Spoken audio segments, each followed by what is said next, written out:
Small town chooses to live underground for the most unusual purpose.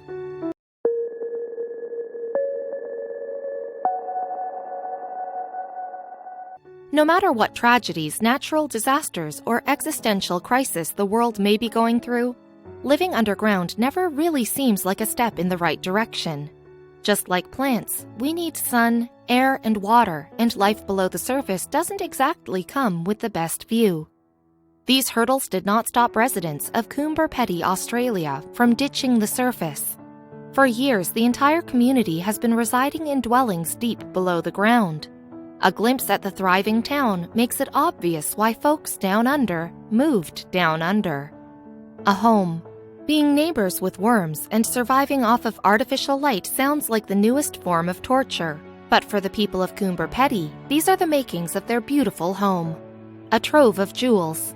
This small Australian village is known for its abundance of opals, a beautiful, not to mention quite valuable, iridescent gemstone, said to signify love and passion. Coober Pedy is so chock full of them that it's even been dubbed the opal capital of the world. Life before caves. In a land lush with precious stones, the Aboriginal people lived off of native crops, built thriving communities, and, quite notably, were not living underground. The 20th century brought changes. The first discovery. The town's name wasn't even officially established until the first outsiders arrived. It was only when Willie Hutchinson first discovered an opal that the other miners began moving to the area in droves. Opening the floodgates. After that, the floodgates opened. By 1916, foreign miners were flocking to the area, hoping to get their hands on some money-making stones. And pretty soon, these outsiders started to get some pretty sick ideas into their heads, finding ways to adapt. The European venturists, unused to the harsh conditions, read constant heat, of the village soon realized that if they wanted to make their opal money, they'd need to find a way to survive in the town without dying of a heat stroke.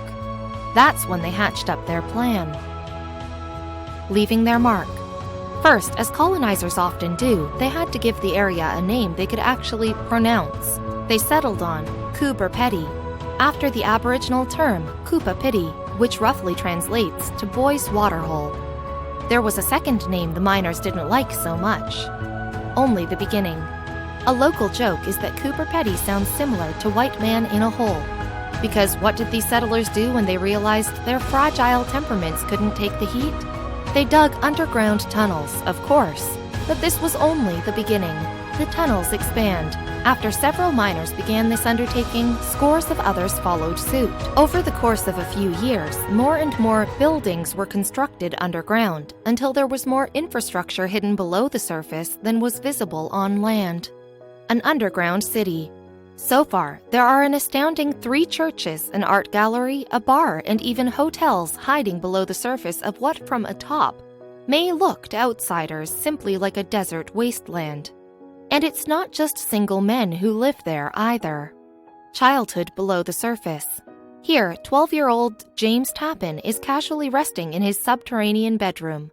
You almost wouldn't notice something was off about the space if you weren't looking at the rock walls.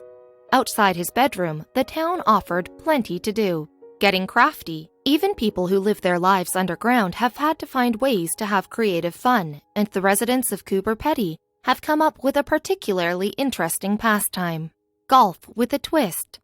Of course, it's too hot in the day to do much outside, hence the caves, and so most extracurriculars take place under the shade of night. This includes golf, but with a special twist. All the balls glow in the dark. The resourcefulness continues. As you may imagine, the extreme temperatures aren't very conducive to plant life, so they've had to find out-of-the-box ways to add some greenery to things. Honestly, their resourcefulness is impressive. A tree, kind of. Instead of your typical shrubbery, the people who live in this village have constructed a tree made entirely out of metal. It's quite the sight. Even so, while they've done their best to make the area their home, there are still some serious dangers to watch out for. A hazardous landscape. All around the area are scores of random holes dug into the ground by would-be prospectors hoping to get their hands on a valuable opal. These can be serious tripping hazards for those who visit, especially if you plan on partaking in a friendly game of glow-in-the-dark golf. Active Dark, the strange appeal. The village does its best to appeal to visitors, if only as a fun attraction to see once in a lifetime. There are even opals engraved into the walls of hotel rooms, highlighting the fact that the town offers the majority of the planet's supply. Oddities abound. Other oddities to check out if you ever step foot in Coober Pedy include Crocodile Harry's underground nest or the Coober Pedy drive-in. Sounds cool, right? But it's not so easy to make the trip.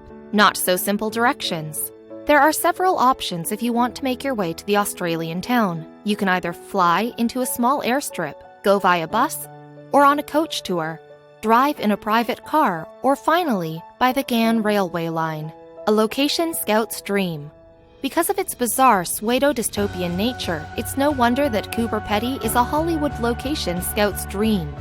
The town has been featured in multiple blockbusters including Mad Max Beyond Thunderstorm, Pitch Black, and Red Planet. The Second City. Most Coober Pedy tourists are surprised to learn about another town that's completely underground, though this one can't be found in Australia, and opals weren't the cause of these people's flight.